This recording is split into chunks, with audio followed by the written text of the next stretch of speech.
It's funny, it's both dirty and washy.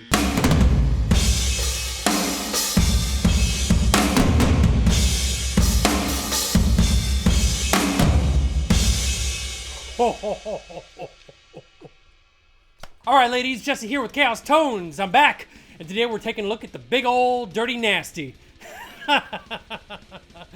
It's a drum kit that's half John Bonham, half Saint Anger, and half Meg White. Let's check it out! I recorded this kit twice.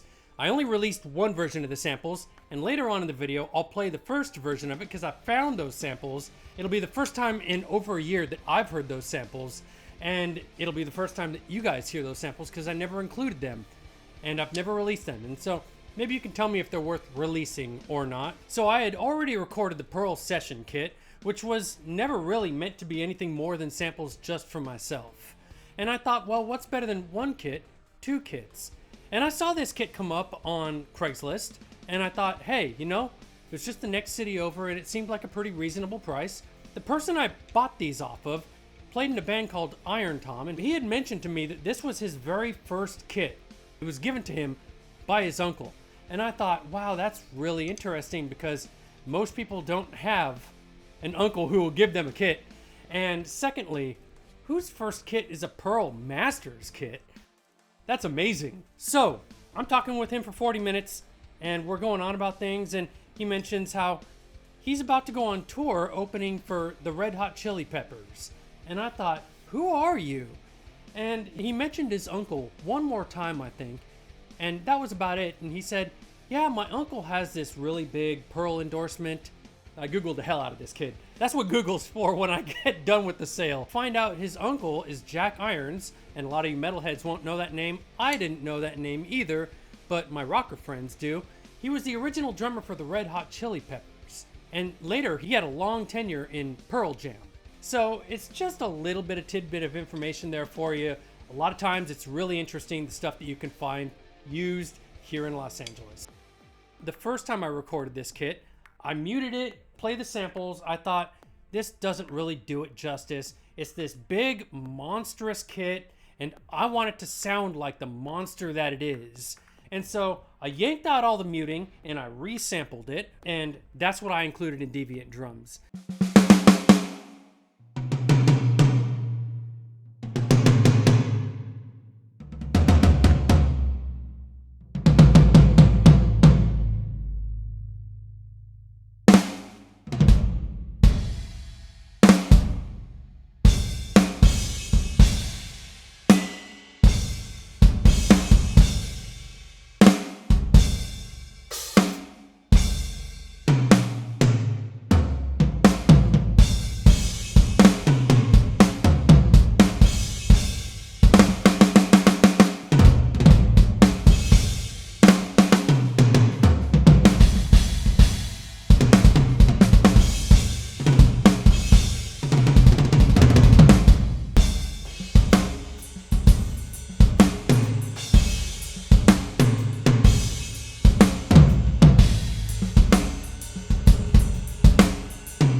Okay, so that's bare bones, basic, nothing happening with it, default position, straight up. So there's a lot of ways we can go with this, but this kit is so big that it almost behooves us to go back in terms of size than bigger, like I do with more. Let's go ahead and start by smashing it. I do like to do that.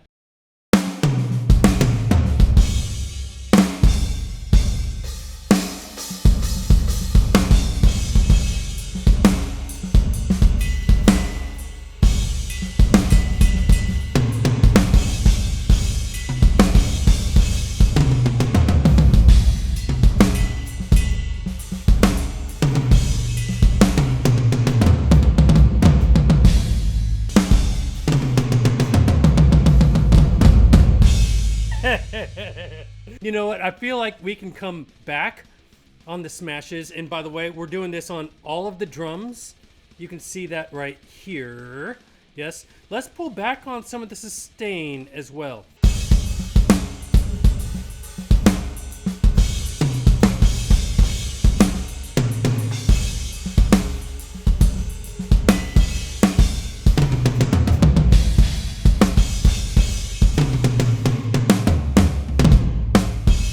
Yeah. Yeah, I like that a lot. We could even pull back on the sustain even more. So let's do that. Let's go pretty hard with that. And then pull back on some of the rooms. And let's see where we're at now.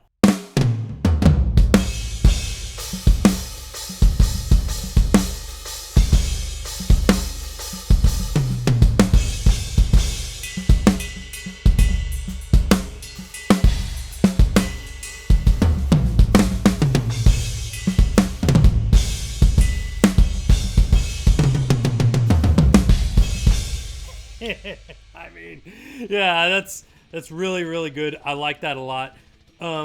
Let's go even less with the rooms.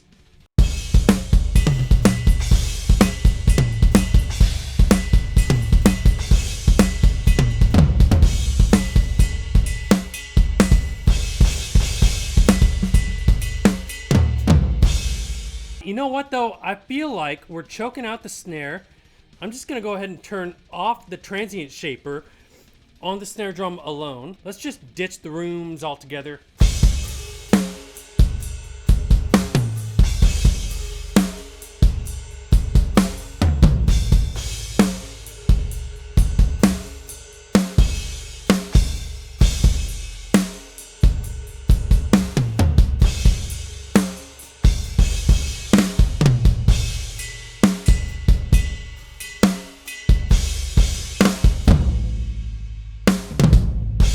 It's definitely good without the rooms. We could just go without overheads too.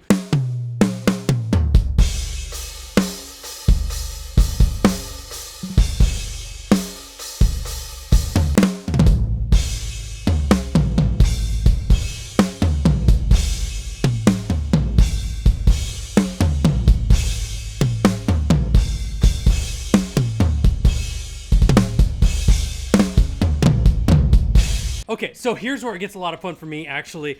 And let's ditch the close mics and go only overheads and rooms. I love it every time I do this. Every kit, it's just it makes me so happy.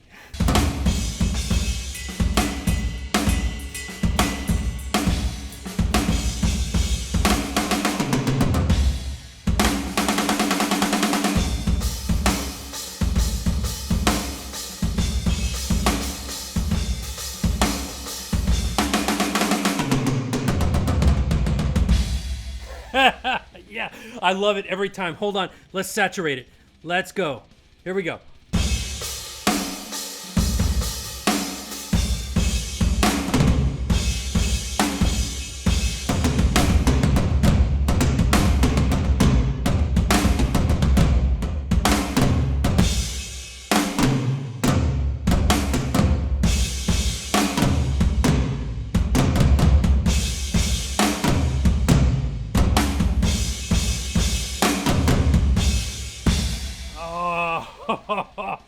Oh, let's compress it. Oh, yeah.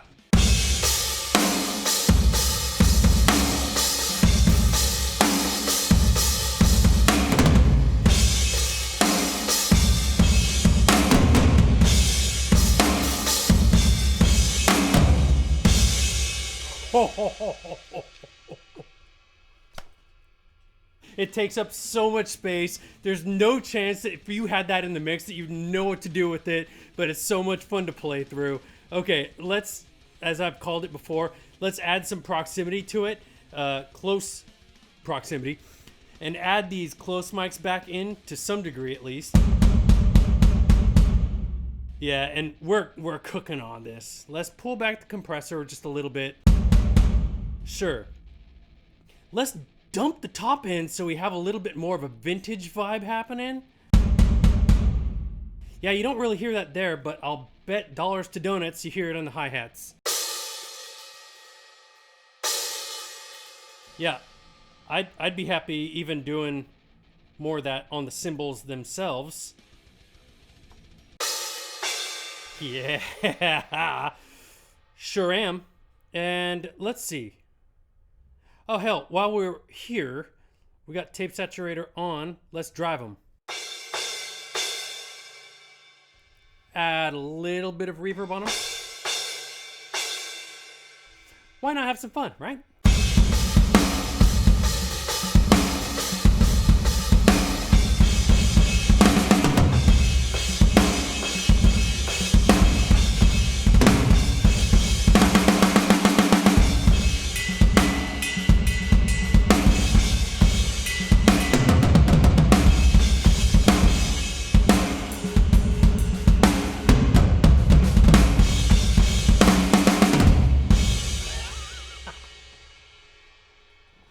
It's like what I expect John Bonham's sound to be, but it's nowhere near that. And oh, it's just so much fun. It's got so much power behind it. We can go so much bigger than this, actually. Look at, oh my God, the sustain is all the way down. The sustain is all the way down. Let's turn the sustain, let's turn the transient shaper off altogether on all of the drums. Yeah.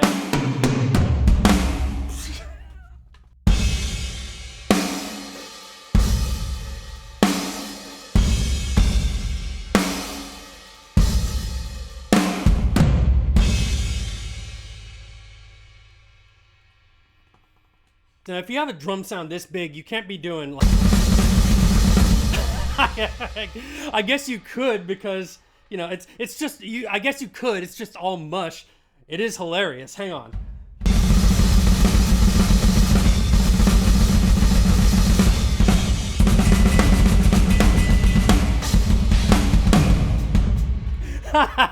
It does, I could do this and it doesn't matter.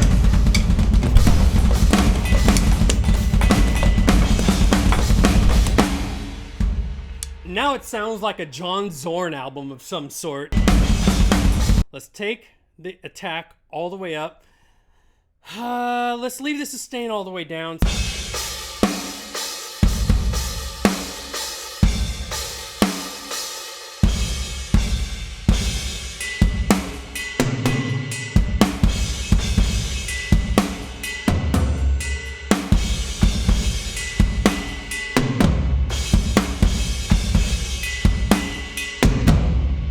Guys, I worked at a Fry's Electronics a long time ago. No lie, I worked with a guy, his name was Santanger Dang.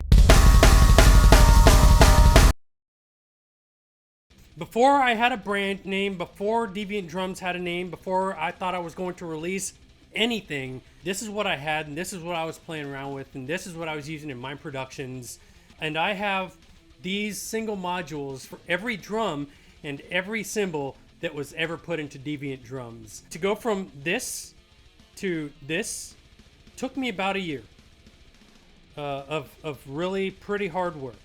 But you can see how I have the knobs kind of laid out, and you can see how it made sense for me to go with this layout here.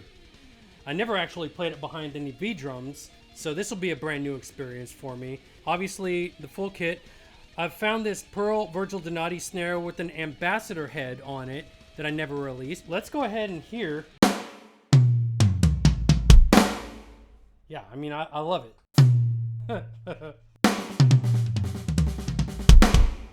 Oh, that kick drum.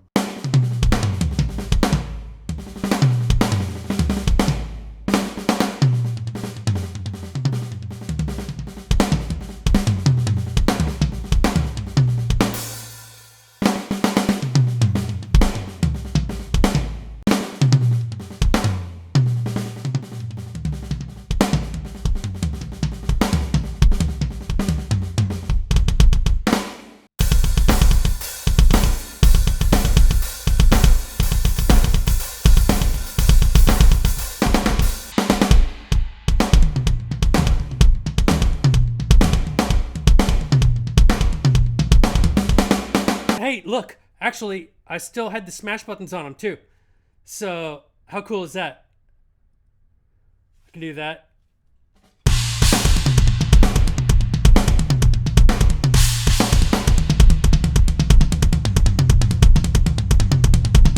They sound like mini bass drums.